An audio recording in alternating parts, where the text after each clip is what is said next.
ሰላም ጤና ይስጥልን ተመልካቾቻችን ከአንከር ሚዲያ ዝግጅት ክፍል ያክብሩ ሰላምታችንን እናቀርባለን። ዜናዎችን ይጀምጥቻለሁ መሳይ መኮንን ነኝ። ተመልካቾቻችን አሁን ዘግይቶ በደረሰን ዜና አብይ አህመድ በቅርቡ የካቢኔ ሹምሽር እንደሚያደርግ ተገለጸ። በሶስት ምዕራፎች ሚኒስትሮችን ቦታ የመለዋወጥ ወደ ሌላ የሥራ መስክ የመመደብና በአምባሳደርነት የመሾም እርምጃ የሚወሰድ መሆኑን ነው የአንከር ሚዲያ ምንጮች ገለጹት። ከቦታቸው ከሚነሱት መሃል የብሔራዊ መረጃና ደህንነት አገልግሎት ዋና ዳይሬክተር በአቶ ተመስገን ጥሩነህ ምትክ የኦሮሚያ ክልል ፕሬዝዳንት አቶ ሽመልስ አብዲሳ የደህንነት መስሪያ ቤቱ ኃላፊ ሆኖ እንደሚሾም ተመልክቷል።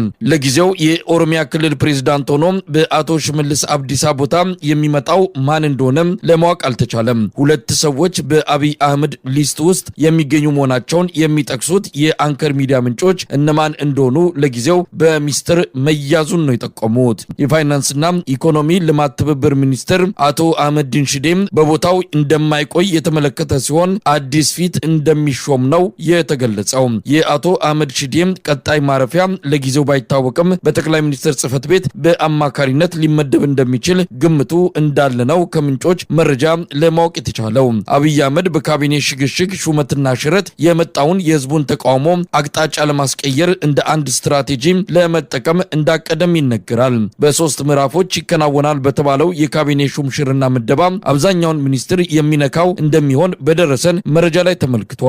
አብይ አህመድ የሚኒስቴር መስሪያ ቤቶችን አቅም በማዳከም ሁሉንም ስራ ጠቅልሎ በጠቅላይ ሚኒስትር ጽህፈት ቤት ስር በማድረግ ላይ ሲሆን ታማኝ የሆኑትን ሚኒስትሮችን በአማካሪነት ማዕረግ በጠቅላይ ሚኒስትር ጽህፈት ቤት ሊሰበስባቸው እንዳቀደም ነው የደረሰን መረጃ የሚያመለክተው።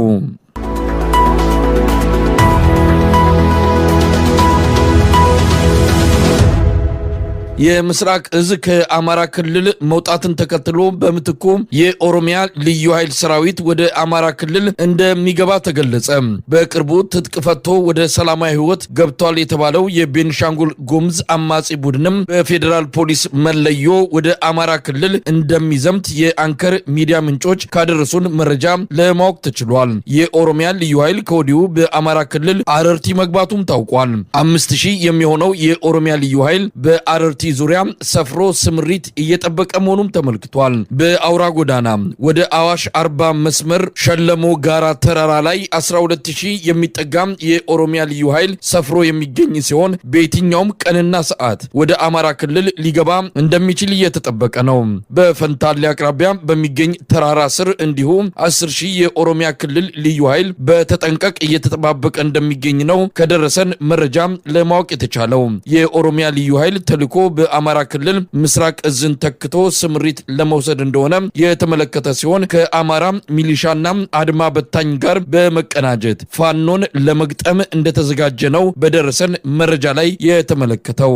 ከወራት በፊት ወደ ሰላማዊ ህይወት እንደገባ የተገለጸውና ከመንግስት ጋር እርቅ ፈጽሞ ትጥቁን የፈታው የቤንሻንጉል ጉሙዝ አማጺ ቡድን 2000 የሚሆን አባላቱ ልዩ ስልጠና እየተሰጣቸው ሲሆን የፌዴራል ፖሊስ ዩኒፎርምና መለዮ ለብሰው ወደ አማራ ክልል እንደሚገቡም ተገልጿል። የኦሮሚያ ልዩ ኃይል የቤንሻንጉል ጉሙዝ አማጺ ቡድንና የአማራ ሚሊሻና አድማ በታኝ ሰራዊትን በበላይነት የሚመራው በፌዴራል ፖሊስ ኮሚሽን እንደሚሆን ነው የተመለከተው። መከላከያ ሰራዊቱን ከአማራ ክልል በማስወጣት የፌዴራል ፖሊስ ኮሚሽን ልዩ ስልጣን ተሰጥቶት የኦሮሚያ ልዩ ኃይልንና የቤንሻንጉል አማጺ ቡድንን ይዞ የአማራ ክልል ጸጥታን በበላይነት እንደሚቆጣጠር ነው ካገኘነው መረጃ ለማወቅ የቻልነው።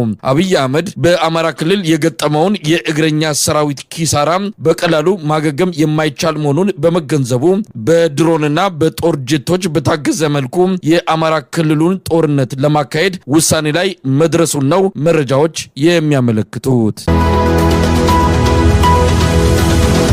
በጣም አሳሳቢ ነው። መካነ ሰላም የሚገኝ መስጂድ ላይ የተፈጸመ ጥቃት እንደሆነ ተገልጾ ከፍተኛ የሆነ ቅስቀሳ እየተደረገ ነው። ብልጽግና እንዲህ አይነቱ ነገር እንዲመጣ አቅዶ የሰራበት በመጨረሻ እንደዚሁ ችግሮችን ውዝግቦችን ለመፍጠር በሚያስችል መልኩ የተለያዩ ስሜቶች ናቸው እየተንጸባረቁ የሚገኙት። ነገሩን ለተመልካቾች ግልጽ ለማድረግ ያህል የአማራ ፋኖ ብሔራዊ ኃይል ምስራቅ አማራ ቀጠና ሚኒሊክ እዝ መካነ ሰላምን ለሁለተኛ ጊዜ በሚቆጣጠርበት በሰሞኑ አውደ ውጊያ የብልጽግና አድማ በታኝ ሚሊሻና መከላከያ ሰራዊት በፋኖ የሚደርስባቸውን ምት መቋቋም ሲያቅታቸው በቀጥታ ያመሩት መካነ ሰላም ወደሚገኘው መስጂድ ነው። እዛ ተጠልለው በነበሩበት ጊዜ ነው ከውስጥ ሆነው ተኩስ እየተኮሱ ፋኖዎች ላይ ጥቃት ለመሰንዘር ያደረጉት ሙከራ ፋኖዎች ራስን ለመከላከል በወሰዱት የመልሶ ማጥቃት እርምጃ ምናልባትም ከማን በተተኮሰ ጥይት እንደሆነ ለጊዜው ምርመራ የሚያስፈልገው በገለልተኛ አካል መጣራት ያለበት ነው። ሆነም ቀረም የአገዛዙ ኃይሎች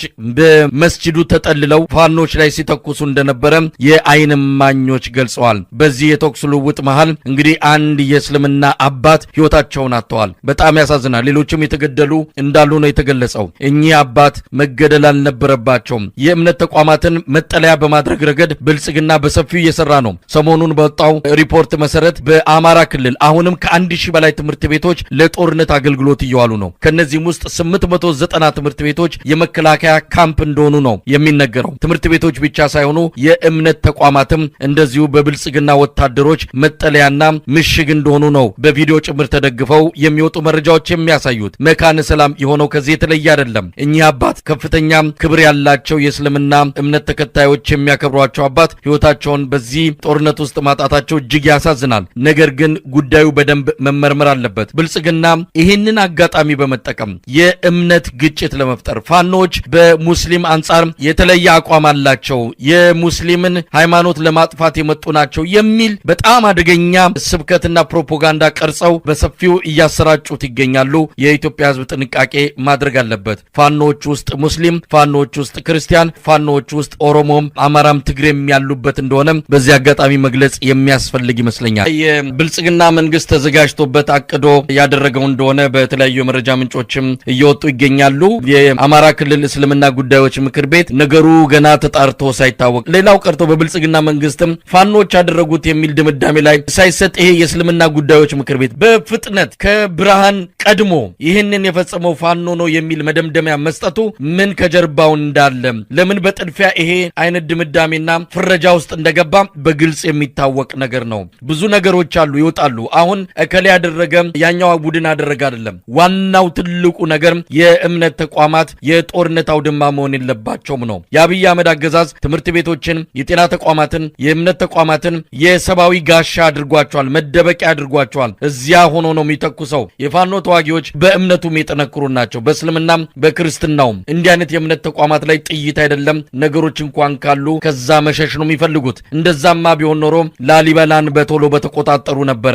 የእምነት ተቋማትና ቅርሶች እንዳይወድሙ በሚል ነው ፋኖ ከዛ ራሱን ያራቀው። ስለዚህ የኢትዮጵያ እስልምና ጉዳዮች ምክር ቤት በዚህ ፍጥነት እንዴት መግለጫ ሊሰጥ ቻለ? ይሄ በራሱ ከጀርባው ማን እንዳለ በግልጽ የሚያሳይ ነው። ዋናው ነገር በገለልተኛ አካል የሚጣራ ከሆነ ተጣርቶ ወንጀል የፈጸመው አካል ለፍርድ መቅረብ አለበት። ለማንኛውም በዚህ ግጭት ምክንያት በዚህ ጦርነት ምክንያት ህይወታቸውን ላጡ የሃይማኖት አባታችን ሰላማዊ ረፍትን እንመኛለን። የቀብር ስነ ስርዓታቸውም ከፍተኛ ቁጥር ባለው የመካነ ሰላም ነዋሪ ታጅቦ መቀበሩን ነው የሰማ ነው። በዚህ ግን ብልጽግና ሊያተርፍ አይችልም። እንዲህ አይነቱን ነገር መጠንቀቅ ያስፈልጋል። ፋኖች ከፍተኛ ጥንቃቄ ሊያደርጉ ይገባል። አገዛዙ በደመ ነፍስ ነው ሁሉን ነገር የሚያደርገው። ሁሉን ነገር በቅድና በስሌት ሳይሆን በሴራና በተንኮል ነው። ይህንን ነገር ነቅቶ በዚህ አንጻር ትግልን አስተካክሎ ወደፊት መምራት የሚገባ እንደሆነ ነው የሚታመነው። እንግዲህ የአማራ ህዝብ ትግል በተለይም በወሎ ከሰሞኑ የሚታየውን የድል አካሄድ ለማጨናገፍ የተፈጠረውን ስሜት ላይ ውሃ ለመቸለስ የሚደረገው እንቅስቃሴ አንዱ አካል ነው ብለን መውሰድ የምንችል ይሆናል። እንግዲህ ስለ መካነ ሰላሙ ምን ማለት ይቻላል? መሳይ እንደው የመካነ ሰላሙን ከመጥቀሴ በፊት አንተ አሁን በመረጃ ደረጃ ከ880 ትምህርት ቤቶች በላይ በአማራ ክልል ሙሉ በሙሉ የመከላከያ ጦር ካምፕ እንደሆኑ ሌላ ኃይል አይደለም የዘገበው፣ የክልሉ ትምህርት ቢሮ ነው የዘገበው። ከ1800 በላይ ደግሞ ትምህርት ቤቶች ወድመዋል ይላል። የመማር ማስተማር ሂደቱ ከ50% በታች ነው ተማሪዎች የተመዘገቡ ማለት ወይ ወድመዋል ወይ እስካሁን ደግሞ መከላከያ ያለባቸው አካባቢዎች ላይ ትምህርት ቤቶች በመከላከያ ተይዘዋል ብሎ በይፋ ነው ትምህርት ቢሮ መግለጫ የሰጠው። ይህን ተከትሎ ምናልባት ትምህርት ቢሮ ስለማይመለከተው ነው እንጂ የእምነት ተቋማት ፋኖ አጥቅተው ወረዳዎችን፣ የወረዳ ንዑስ ከተሞችን በሚቆጣጠሩበት ጊዜ በቤተ ክርስቲያን በአብዛኛው እንደውም ከመስጊድ ውጪ በቤተ ክርስቲያን ዙሪያ የፋኖ ኃይሎች ቤተክርስቲያንና መስጊድን ስለማይመቱ በማለት ራሳቸውን በዋነኝነት የሚከላከሉ መስጊድና ቤተክርስቲያን አካባቢ የጦር ምሽግ በመክፈት ነው። ይሄ የስርዓቱ ዋነኛ መገለጫ ነው። በተለይ በጎጃም፣ በጎንደር፣ በሰሜን ሸዋ አካባቢ በቤተ ክርስቲያኖች፣ በወሎ አካባቢ ደግሞ በመስጊዶች አካባቢ በርካታ መስጊዶች ስላሉ በመስጊዶች አካባቢ ነው እንግዲህ ምሽጎችን ሰርቶ ራሱን ሲከላከል የነበረው። በመስጊዶች አካባቢ ራሱን እየተከላከለ የነበረው ስርዓት ሲመታ ወደ መስጊዶቹ ገብቷል። በመካነ ሰላም የተፈጠረው ነገር ምንድነው ካልከኝ የአብይ አህመድ ሰራዊት ከመካነ ሰላም ዙሪያ ተመቶ ሲበታተን ራሱን መውጫ ሲያጣ በወሎ በኩል መውጣት አልቻለም። ምክንያቱም የሚኒሊክ እዝ በዛ በኩል መጥቷል። በጎጃም በኩል ደግሞ ሸሽቶ ወደ ጎጃም መሸሸት አልቻለም። ምክንያቱም የቴዎድሮስ እዝ በዚህ በኩል ወደ መካነ ሰላም አጠቅቷል። ስለዚህ መውጫ ሲያጣ ወደ ቤተክርስቲያንና ወደ መስጊድ የተደበቀው። እውነት ለመናገር ሌሎች እንደሚሉት ሳይሆን በመካነ ሰላም በአራዳ ኑር መስጊድ የተደበቁ አሉ። እንዲሁም አጃሜ ገብርኤል የሚባል በኢትዮጵያ ኦርቶዶክስ ተዋሕዶ ቤተክርስቲያን ትልቅ የገብርኤል ቤተክርስቲያን ውስጥም የተደበቁ የመከላከያ ሰራዊትና የብልጽግና አመራሮች አሉ። በመስጊድ በዋነኝነት የተፈጠረው ምንድነው? የአገዛዙ ጦር የፖለቲካ ካድሬዎችና ወታደሮቹ በሁሉም ቦታ ላይ መደበቃቸው እየታወቀ ከመስጊድ ላይ ተኩስ ነበረ። እነሱ የአጸፋ መልስ ሲሰጡ ራሳቸውን ለመግደል ከመስጊዶች ላይ ጠምደው ጦርነት በመክፈታቸውና አንዳንድ የሰራዊቱን አባላት ማቁሰላቸውን ተከትሎ ወደ መስጊዱ አካባቢ የነበረው ተኩስ እየጠነከረ ሲመጣ ውጊያ ተደርጓል። በዚህ ውጊያ እነሱ እንደሚሉት እስካሁን ድረስ እንግዲህ አንድ ኢማም ሙቷል የተባለው በዋናነት ግን የቦረና ወረዳ አመራር የደህንነት ኃላፊ የነበረው ሰው በመስጊድ ውስጥ ሆኖ ውጊያ ያደርግ ነበር። ይህ ሰው በጣም በርካታ ጭካኔያዊ ተግባሮችን የፈጸመ የደህንነትና የሰላም ጽሕፈት ቤት ኃላፊ የነበረ ሰው ነው። ይህን ሰው እዛ እንደተደበቀ ስለታወቀና የአጸፋዊ ተኩስ በሚሰጡበት ጊዜ ነው መስጊዱ አካባቢ ጦርነት ተነሳ ተብሎ እንግዲህ በጣም በከፍተኛ ደረጃ አየር ምድሩን የሞላው